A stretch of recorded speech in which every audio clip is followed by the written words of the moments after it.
ગુજરાતી વિષયમાં ધોરણ 7નું કાવ્ય માલમ હલેશા માર વિશે અભ્યાસ કરવાના છીએ. વિદ્યાર્થી મિત્રો, અહીં માલમ હલેશા માર જે કાવ્ય આપવામાં આવેલું છે તેનો પ્રકાર લોકપ્રત્ય છે.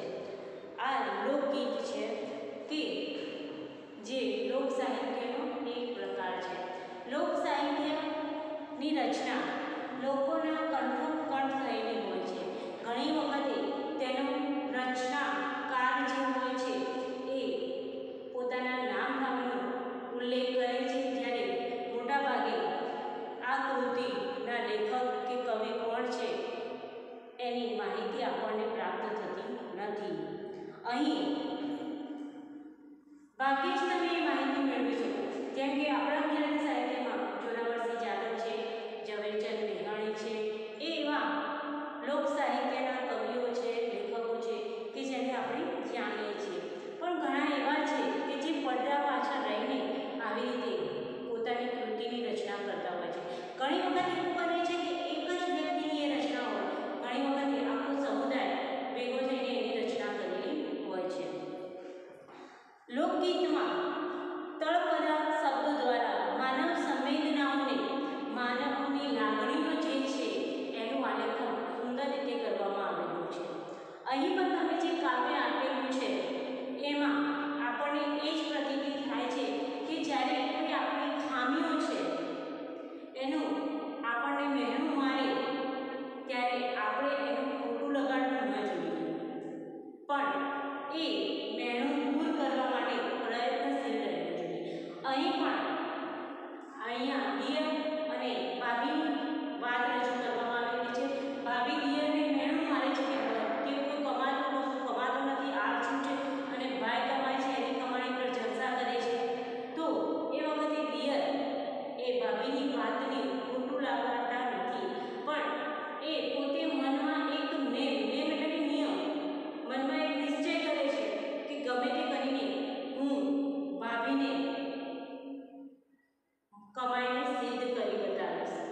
એટલે કે ભાભી અત્યારે જે મને નઠારો સમજે છે એ મારા નઠારાપણાથી હું કંઈક નવું ભાભીને કરી બતાવીશ. અને એ માટે દિયર એ પરદેશ કમાવા જાય છે.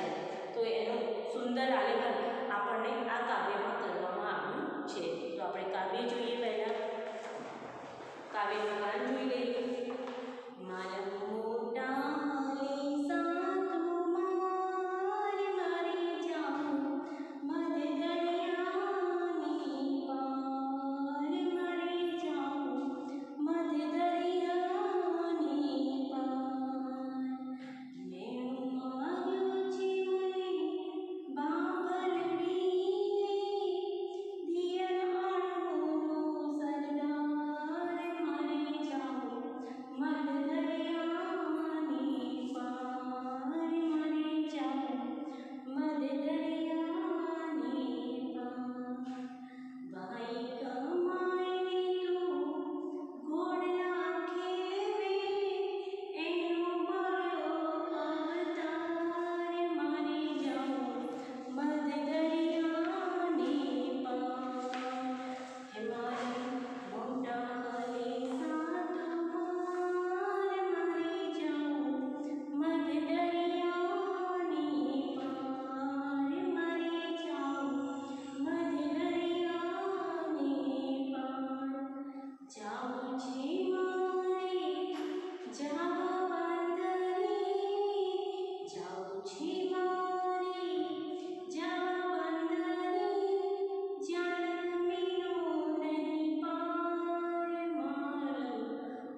હવે નંબર 8 માનવ મોટા હલેશમાં. હવે આપણે કાવ્ય શબ્દથી મેળવીએ. માનવ મોટા હલેશા તું માર, મારે જાઓ મધ દરિયાની પાર. અહીં આપણે સાથે સાથે શબ્દાર્થની પણ નોંધ કરશું. માનવ કે વહાણ, હંકાવનાર.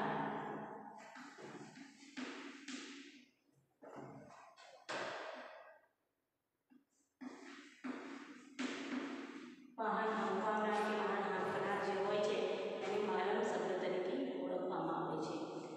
મારે જાવું મધ દરિયાની પાર. અહીં પિયર એ જે નાવિક છે, વાહન હાંકનાર જે છે એને કહે છે કે હે માનવ, તું મોટા હલેસા, તું ઝડપથી તારી નાવ આગળ વધાર, મારે આ દરિયાની પાર બીજા દેશમાં જવું છે.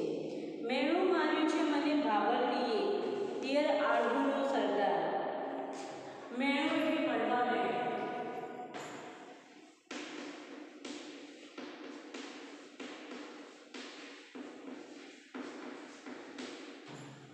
પિયર કહે છે કે મારી ભાભીએ મને મેળું માર્યું છે કે પિયર આળહુનો સરદાર છે.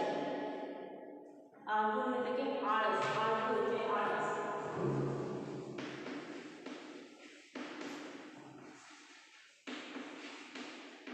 આ શું છે? અહીં પિયર એ માનવને કહે છે કે તું મોટા હલેસામાં ઝડપથી તારી નાવ હંકાર, કારણ કે મારે દરિયા પાર જવું છે. મારી ભાભીએ મને મેળું માર્યું છે, કડવા મેળ બોલ્યા છે કે પિયર એ આળસુનો સરદાર છે. ભાઈ કમાઈને તું ઘોડલા ફેરે. ભાભી કહે છે કે તારા ભાઈની કમાણી પર તું જલસા કરે છે.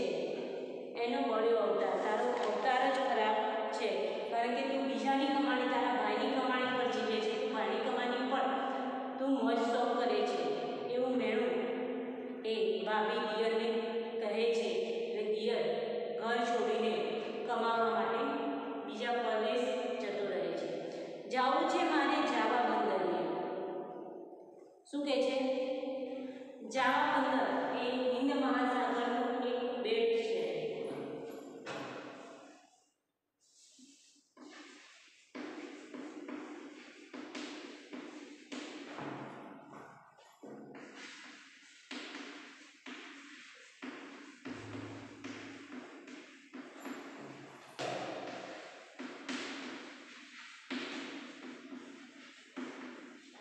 તો દિયર કહે છે કે મારે જાવા બંદરે જવું છે, જ્યાં લક્ષ્મીનો નહીં પાર, એટલે કે જ્યાં લક્ષ્મી, લક્ષ્મી એટલે લક્ષ્મી,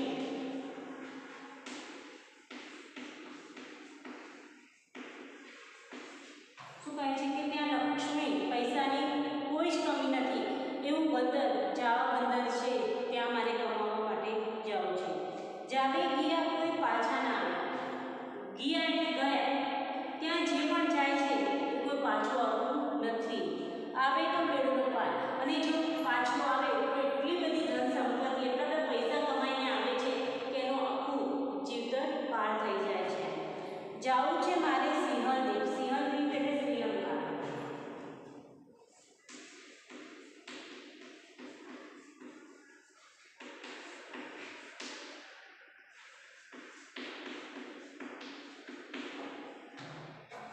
તો શું કહે છે? દિયર માનવને કહે છે કે મારે સિંહલ દીપ એટલે કે શ્રીલંકા જવું છે. પરણવા પદ્મની નાર.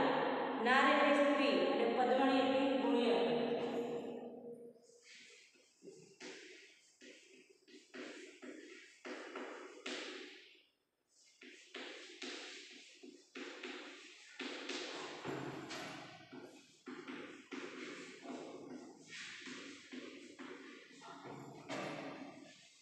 ઉત્તમ પ્રકારની જે સ્ત્રી હોય છે એને પદ્મણી કહેવામાં આવે છે.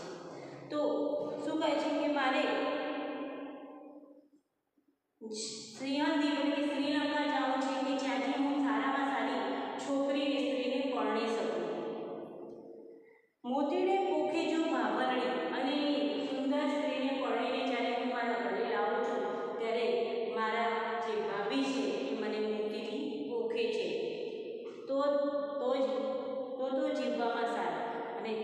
મારા જીવનમાં સાર છે.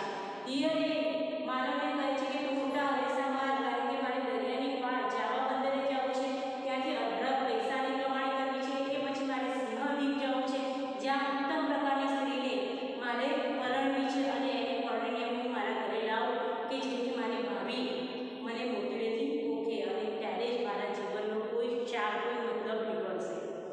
કેસર વિના તમે જીવો ભાભલડી મારા, જીવો જીભલડીની ધાર. તો પોતાના ભાભીને કેસર વિના કહે છે, કેસર વિના મારા ભાભી તમે ખૂબ જ જીવો અને તમારી જીભ પણ ખૂબ જ જીવે. મેણા મારી મારી મતિ સુધારી, મતિ એટલે બુદ્ધિ.